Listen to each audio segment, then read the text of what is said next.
tremble. Finally, the house owner broke the silence. His voice was steady, though the air around him trembled.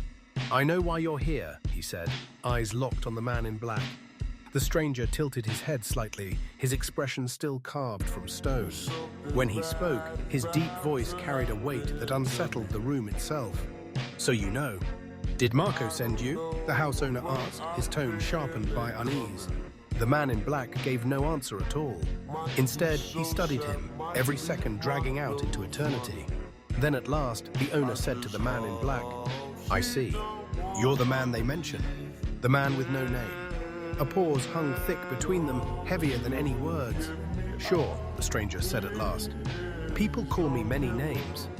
Another silence, deliberate, suffocating. His eyes as unreadable. "But I'm nobody."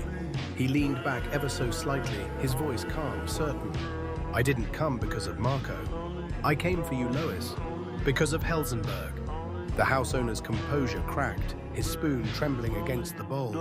His voice broke in a stutter. "Helsenberg?" The man in black said nothing. He only stared, unblinking, the silence stretching, the clock ticking louder with every second. It was emptiness, cold and unmovable, and it said more than words ever could. The name hit like a gunshot. Lois, the house owner, stared hard at him, shock giving way to dread. "So you know I'm Lois?" he asked, his tone unsteady, searching. "How do you even know? Where's your proof?" The man in black's eyes didn't flicker. "I questioned people, and people talk. They always talk." Lois tried to sit taller, his voice pressing back against the dread crawling up his spine. "Are you going to kill me?" he asked. His tone strained between bravado and fear, confidence and trembling. The man in black only stared. His eyes, true emptiness. His face, a mask of silence. The tension narrowed. The world itself seemed to press in as if waiting on the weight of his answer. At last, he leaned forward. His voice came low, steady, without a tremor. "Do you know the difference between living and dying?" he asked. He let the silence stretch, the question hanging in the air like smoke. "Living," he said at last, "is the illusion that you can choose.